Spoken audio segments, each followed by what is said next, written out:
हमने शहर को दी एक नई पहचान, हम हैं सिंघानिया बिल्डकॉन।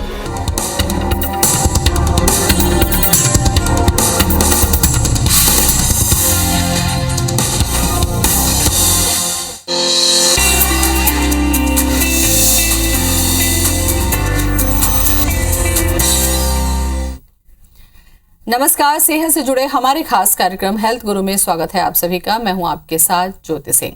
जोड़ों में दर्द आज एक आम और बड़ी समस्या बनती जा रही है। ये समस्या इसलिए भी गंभीर है क्योंकि हाल ही में इस समस्या से पीड़ित मरीजों की संख्या में तेजी से इजाफा हुआ है, जिनमें ज्यादा उम्र के लोग तो शामिल हैं ही, साथ ही साथ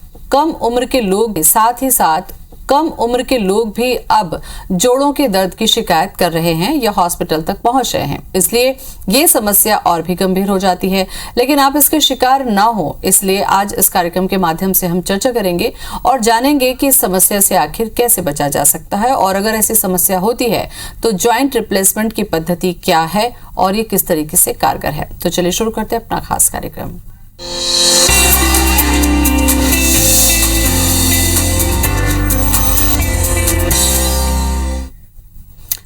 और इसी पर चर्चा करने के लिए हमारे साथ जुड़ रहे हैं जॉइंट रिप्लेसमेंट पर चर्चा करने के लिए senior orthopaedic and joint surgeon हैं हमारे साथ में डॉक्टर अमित रिचारिया। डॉक्टर रिचारिया, बहुत बहुत स्वागत है आपका।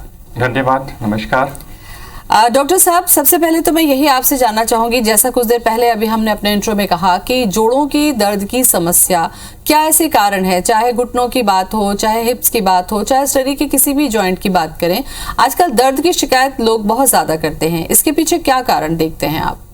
आजकल जोड़ों में मुख्य तरह समस्या जो आती है, आर्थराइटिस की समस्या आ रही है। पहले के ज़माने में हम देखते थे आर्थराइटिस 50 से या 60 साल की उम्र में हमारे पास मरीज आते थे, पर आज के समय में अपेक्षाकृत कम उम्र में ये समस्या हमारे पास आ रही है। इसका मुख्य कारण है हमारे खान पान में चेंजेस हैं, मरीजों का टफ लाइफ स्टाइल है जिसमें कि एक्सरसाइज का समय मरीजों के पास नहीं, पेशेंटों के पास एक्सरसाइज का समय नहीं मिल पाता है, जिससे जोड़ों की समस्या कम उम्र के मरीजों में होती है। खासकर हम देखते हैं कि स्पेशली आईटी प्रोफेशनल के लोग जिनको 10 से 12 घंटे केवल सिटिंग जॉब होता है, उसमें जोड़ों की समस्या आजकल काफी ज्यादा है क्योंकि उनमें विटामिन डी की कमी भी काफी पाई गई है। डॉक्टर साहब, जैसा कि आपने कहा, दूसरी जो महत्वपूर्ण बात है कि पहले के समय में हिप रिप्लेसमेंट जैसी चीजें हमने तो नहीं सुनी है ऐसी स्थिति में, लेकिन आजकल हम ये देखते हैं कि हिप से जुड़ी जो प्रॉब्लम्स है या उसके भी जॉइंट से जुड़ी जो प्रॉब्लम्स है, ये भी अब आम होती जा रही है। तो ये होता क्या है टीएचआर? देखिए, टीएचआर को समझने के लिए हमें अपने कूल्हे के जोड़ को समझना होगा। हमारे कूल्हे का जोड़ बॉल एंड सॉकेट तरह का जॉइंट होता है। इसमें बॉल जिसे फीमोरल हेड बोलते हैं तथा सॉकेट जिसे एसिटाबुलम बोलते हैं। टोटल हिप रिप्लेसमेंट हम बॉल और सॉकेट दोनों को ही रिप्लेस करके आर्टिफिशियल जॉइंट लगाते हैं। डॉक्टर साहब, ये जो समस्या है ये क्यों होती है? क्या किसी एक्सीडेंट की वजह से होती है, जेनेटिक होती है, या फिर किसी कमी की वजह से ये समस्या होती है? बेसिकली हमारे कूल्हे के जोड़ का खराब होना कई कारण होते हैं। जैसे मोस्टली अगर मैं बोलूं तो एवास्कुलर नेक्रोसिस, एवियन हिप बहुत कॉमन समस्या है। कई बार एंकाइलोजिंग स्पॉन्डिलाइटिस, ऐसी कंडीशंस में भी जोड़ खराब हो सकते हैं कूल्हे के। कई बार सिकल से आनुवंशिक बीमारी जिसे सिकल सेल एनीमिया भी बोलते हैं, ऐसी कंडीशन में भी हमारे कूल्हे का जोड़ खराब हो सकता है।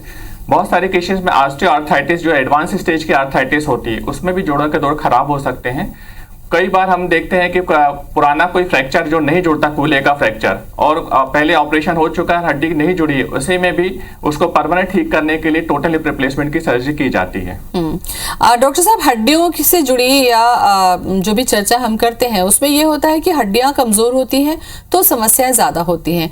तो क्या अगर हम बात करते हैं हिप से जुड़ी प्रॉब्लम की, तो हमारे शरीर में किसी खास कमी की वजह से भी ये समस्या हो सकती है? आपने बहुत अच्छी बात कही। मोस्टली अभी हम जो देख रहे हैं कि कैल्शियम और विटामिन डी हमारी हड्डियों का बहुत मजबूत करने वाले तत्व होते हैं। अगर विटामिन डी की कमी है तो हम जो भी कैल्शियम खाते हैं हमें प्रॉपरली एब्जॉर्ब नहीं होता है। तो सबसे इंपॉर्टेंट चीज़ है कि हमारे शरीर में विटामिन डी की मात्रा पर्याप्त होनी चाहिए, जिससे हम जो भी दूध, पनीर, बाकी जो कैल्शियम के पदार्थ लेते हैं वो एब्जॉर्ब हो सकें। अगर विटामिन डी और कैल्शियम कम होंगे तो शरीर में ऑस्टियोपोरोसिस होगी, हड्डियां मजबूत नहीं होंगी, और ऐसी कंडीशन में फ्रैक्चर की संभावना बाकी ज़्यादा होती है। डॉक्टर साहब, अगर महिला और पुरुष पर मैं चर्चा करूं तो इसमें संभावनाएं, ये जो प्रॉब्लम होती है हिप से जुड़ी, किसमें ज्यादा होती है? और खान पान में ध्यान रखने की जरूरत भी मुझे लगता है कि महिलाओं में ज्यादा देखने को मिलती है। बेसिकली महिलाओं में कैल्शियम की रिक्वायरमेंट आफ्टर प्रेगनेंसी काफ़ी ज़्यादा होती है, फिर लैक्टेशन के टाइम पे कैल्शियम की मात्रा की रिक्वायरमेंट ज़्यादा होती है, और महिलाएं अधिकतर अपने बारे में ज़्यादा ध्यान नहीं रख पाती हैं क्योंकि उन्हें पूरे परिवार की रिस्पॉन्सिबिलिटी रहती है।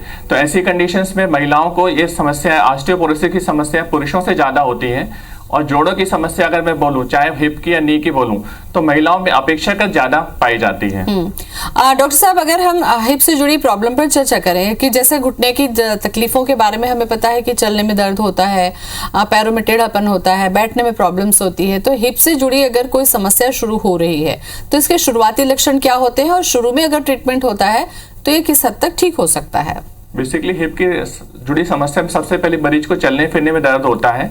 अगर कुर्सी से उठ के बैठने में, पालथी मार के बैठने और रुकरू बैठने में शुरुआती समस्या आती है, अगर ये पेशेंट सही समय पर डॉक्टर के पास आ जाता है तो उसको हम काफी हद तक इम्प्रूव कर सकते हैं और उसे ठीक किया जा सकता है। जी, अब मैं जानना चाहूंगी डॉक्टर साहब, ट्रीटमेंट की अगर हम बात करते हैं तो THR की जरूरत किसी मरीज को कब पड़ती है या आप कब सजेस्ट करते हैं?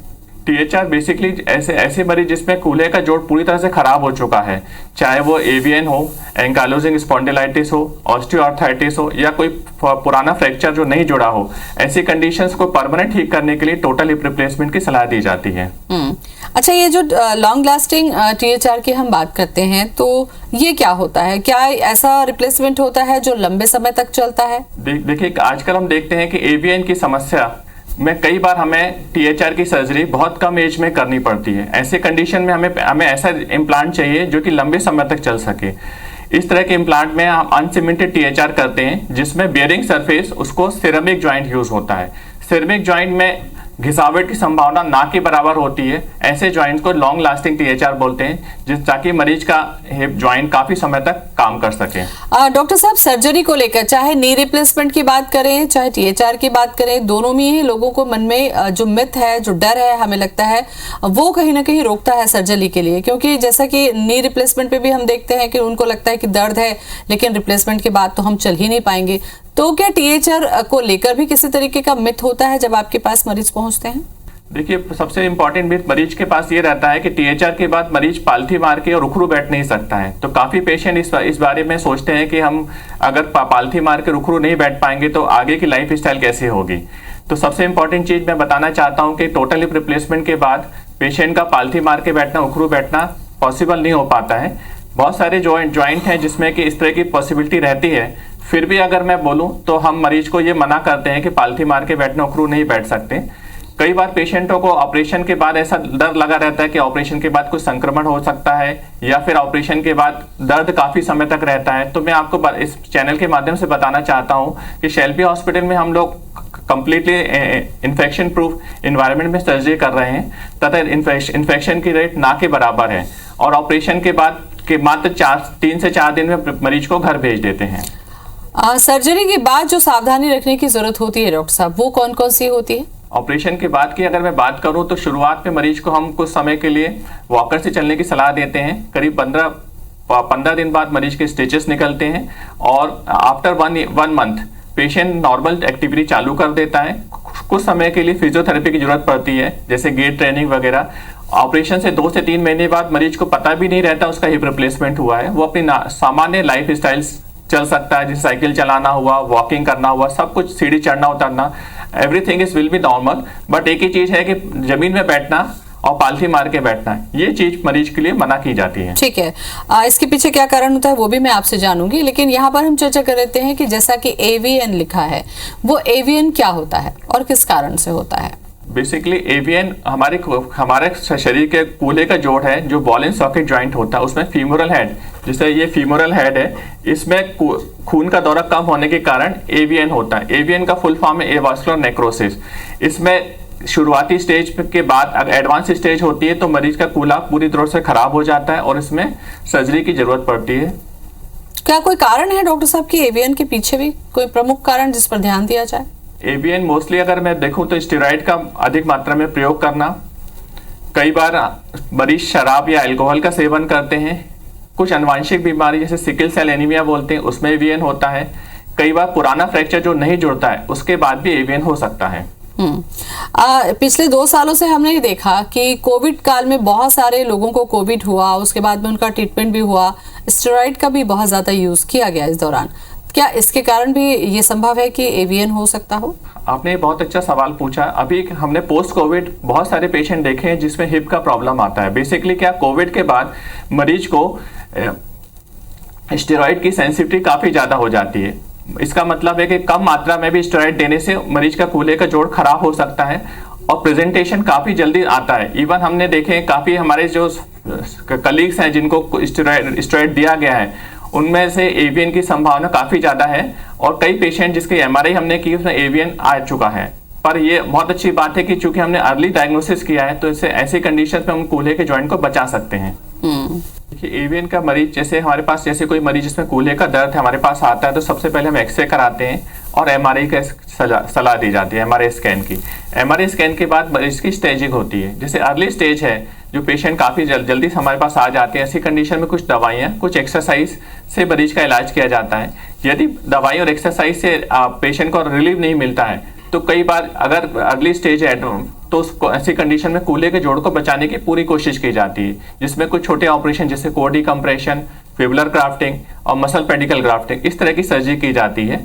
एडवांस स्टेज के एवीएन में जिसमें कि कूल्हा का जोड़ पूरी तरह खराब हो चुका होता है, ऐसे में टोटल हिप रिप्लेसमेंट ही मात्र और परमानेंट स्थायी इलाज है। पीएचआर जो है बाइपोलर रिप्लेसमेंट की बात करते हैं हम डॉक्टर साहब, ये क्या होता है और किस तरीके से काम करता है? देखिए, बाइपोलर कई बार हम देखते हैं कि ओल्ड एज में ऑस्टियोपोरोटिक फ्रैक्चर हो जाता है। कई बार हमारे दादाजी नाना जी एज में केवल स्लिप होते हैं और फ्रैक्चर हो जाता है। ऐसी कंडीशंस में कूल्हे के जोड़ को चूंकि उनकी उम्र ज़्यादा रहती है, 90 साल 95 साल की उम्र रहती है, ऐसी कंडीशन में केवल कूल्हे की बॉल को बदला जाता है, सॉकेट पुराना ही रहता है। ऐसे कंडीशंस को ये अब पीएचआर किया जाता है और ये अपेक्षाकृत सरल ऑपरेशन है, काफ़ी जल्दी समय में हो जाता है और मरीज की रिकवरी बहुत फास्ट होती है। डॉक्टर साहब, अगर हम हिप रिप्लेसमेंट की बात करते हैं या इससे जुड़ी समस्या की बात करते हैं तो क्या इसका संबंध घुटनों की जोड़ खराब होने की वजह से भी हो सकता है या क्या किसी तरीके का एक्सीडेंट हो उसकी वजह से भी हो सकता है? कई बार ऐसे फ्रैक्चर होते हैं जो प्रॉपरली जुड़ नहीं पाते हैं या फिर आर्थराइटिस होती है जिससे कूल्हे का जोड़ खराब हो जाता है। ऐसी कंडीशंस में धीरे धीरे करके जॉइंट्स डैमेज होता है या फिर हड्डी नहीं जुड़ती है तो टीएचआर करके हम परमानेंट उसको ठीक कर सकते हैं। और जहाँ तक बात करें घुटने की समस्या से, ऐसे काफ़ी मरीज जिनको आर्थराइटिस रहती है, जैसे घुटने की आर्थराइटिस है तो उनको हो सकता है कूल्हे की आर्थराइटिस भी डेवलप हो। ऐसी कंडीशंस में भी अगर मैं बोलूँ तो नी रिप्लेसमेंट जैसे कॉमन है, वैसे कई पेशेंट को हिप रिप्लेसमेंट की भी आवश्यकता पड़ सकती है आर्थराइटिस को ठीक करने के लिए। डॉक्टर साहब, जैसा कि हम ये जानना चाहेंगे आपसे कि जब सर्जरी होती है तो इसका असर व्यक्ति पर किस तरीके से पड़ता है और वो नॉर्मल लाइफ में, जैसा कि आपने कहा कि पालथी मोड़ कर बैठना है, इसके पीछे रीजन क्या होता है? क्या इसके बारे में जानकारी आप देंगे हमारे दर्शकों को? बेसिकली क्या होता है, हिप रिप्लेसमेंट जो आर्टिफिशियल ज्वाइंट रहता है पोजिशनल रहता है। हमारे कूल्हे का ओरिजिनल ज्वाइंट रहता है उसमें हम अंदर से भी चिपका होता है, पर हिप रिप्लेसमेंट का ज्वाइंट पोजिशनल रहता है। किसी कारण से अगर पेशेंट का पोजीशन जैसे क्रॉस लेग होता है उस पोजीशन में ज्वाइंट खिसकने की संभावना रहती है। आजकल बहुत सारे एडवांस ज्वाइंट आ गए हैं, उसमें ऐसे में एडवांस ज्वाइंट में स्टेबिलिटी ज़्यादा अच्छी होती है। जैसे सिरेमिक ज्वाइंट है उसमें हेड साइज काफ़ी बड़ा होता है, उसमें स्टेबिलिटी बहुत ज़्यादा होती है। कई बार ड्यूअल मोबिलिटी कप भी आ गए हैं। ड्यूअल मोबिलिटी कप अभी काफ़ी एडवांस ज्वाइंट है जिसमें पेशेंट पालथी मार के उखड़ू बैठ सकता है, पर उनकी लाइफ के बारे में अगर मैं बोलूं तो केवल 4 से 5 साल का ही फॉलोअप है। उनकी लॉन्ग लाइफ कितनी है इसके बारे में अभी वर्ल्ड में कहना बहुत मुश्किल है।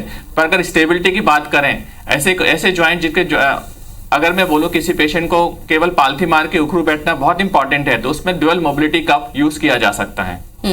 डॉक्टर साहब, नी रिप्लेसमेंट में ये देखा गया है कि जो जॉइंट लगाए जाते हैं वो कई प्रकार के आते हैं और कई सालों के लिए अलग अलग तरीके से लगाए जाते हैं, तो क्या टीएचआर में भी कुछ इस तरीके की सुविधाएं उपलब्ध हैं? डेफिनेटली टीएचआर 2 तरह का होता है। अगर बेसिक बात करूं तो सीमेंटेड और अनसीमेंटेड।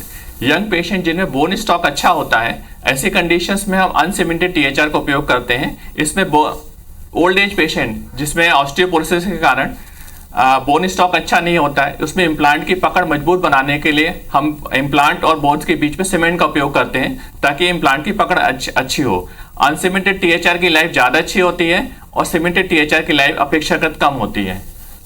बिल्कुल। सीमेंटेड टीएचआर हम यूजुअली ओल्ड एज पेशेंट में यूज करते हैं और यंग पेशेंट में हम अनसीमेंटेड टीएचआर यूज करते हैं। डॉक्टर साहब, जैसा कि देखा गया है, नी रिप्लेसमेंट का मैं एग्जांपल बार बार इसलिए दे रही हूँ क्योंकि वो भी हमारे शरीर के मुख्य जोड़ों के बारे में है जिससे जुड़ी समस्याओं पर सर्जरी होती है। इसमें ये देखा गया है कि अगर मरीज इग्नोर करता है तो उसकी चाल तक बदल जाती है, उसकी हड्डियों में टेढ़ापन आ जाता है जिससे खतरा बना रहता है। तो क्या ऐसी ही पोस्चर में तकलीफें होती हैं अगर हिप में प्रॉब्लम होती है? दर्द क्या सर्जरी के बाद लगातार बना है? क्योंकि कई पेशेंट ये कहते हैं कि सर्जरी हो जाने के बाद भी उनको चलने में प्रॉब्लम होती है और दर्द जो है वो बना हुआ रहता है। इसके पीछे क्या कारण है? सबसे इंपॉर्टेंट चीज हिप रिप्लेसमेंट में अगर मैं बात करूं, अगर मरीज हिप रिप्लेसमेंट को काफी समय तक टालता है तो उसके कारण क्या होता है कि जॉइंट फ्यूज हो जाता है और चलने में स्पाइन पे लोड पड़ता है। तो ऐसी कंडीशन में कमर दर्द चालू हो जाता है। अगर मैं बात करूं कि हिप रिप्लेसमेंट के बाद पेशेंट को पेन बना रहता है, उसका केवल एक ही कारण है, उसके दोनों पैर की लंबाई समान रहनी चाहिए ऑपरेशन के बाद। कई बार सर्जरी के बाद अगर किसी कारण से लंबाई में थोड़ा बहुत चेंजेस आता है तो थोड़ा बहुत लचक हमेशा बनी रहती है, जिसको हम काफी हद तक उसको ऑपरेशन के दौरान लिम्ब लेंथ को कई बार क्रॉस चेक करके उसको एग्जैक्ट बनाने की पूरी कोशिश की जाती है। तो क्या शेल्बी हॉस्पिटल में इन तमाम बातों को ध्यान में रखकर क्या एडवांस सर्जरी की जाती है डॉक्टर साहब? डेफिनेटली हम लिम्ब लेंथ की बात करें, टीएचआर में सबसे इंपॉर्टेंट बात होती है आफ्टर टीएचआर कि लिम्ब लेंथ डिस्क्रिपेंसी हो जाती है। तो शेल्बी हॉस्पिटल हम लोग 4 से 5 मेजरमेंट जो कि काफी किए जाते हैं ऑपरेशन के दौरान, जिसमें कि मरीज को 1 मिलीमीटर की भी शॉर्टनिंग या लेंथिंग नहीं हो सकती है। काफी अहम जानकारी। दूसरी जो बात है, अब चूंकि समय मेरे पास में कम है, खान पान को लेकर या फिर सर्जरी के बाद में फिजियोथेरेपी वाला पार्ट जो है वो कितना प्रमुख होता है? देखिए, मैं अगर नी रिप्लेसमेंट की बात करूं तो इसमें फिजियोथेरेपी का बहुत महत्व होता है। हिप रिप्लेसमेंट में फिजियोथेरेपी का महत्व पेशेंट का गेट ट्रेनिंग में ज़्यादा इंपॉर्टेंट होता है कि पेशेंट को सिखाया जाता है ऑपरेशन के बाद दर्द वगैरह तो काफ़ी कम हो जाता है 1 महीने बाद पेशेंट का, पर उसका चूंकि काफ़ी समय तक टेढ़ा चलने के कारण उसका गेट प्रॉपर नहीं होता है। उसका gait training is very important part for physiotherapy. तो आफ्टर 1 मंथ हमें फिजियोथेरेपी पे 15 से 20 दिन की अगर एक्सरसाइज करें तो पेशेंट 2-3 महीने में मरीज बताता भी नहीं है कि उसको पता ही नहीं चलता उसका ऑपरेशन है। और काफ़ी लोग हमारे पास आते हैं कि साहब ये पेशेंट का ऑपरेशन हुआ था, तो हमें समझ में नहीं आता कि ये पेशेंट का ऑपरेशन कब किया था।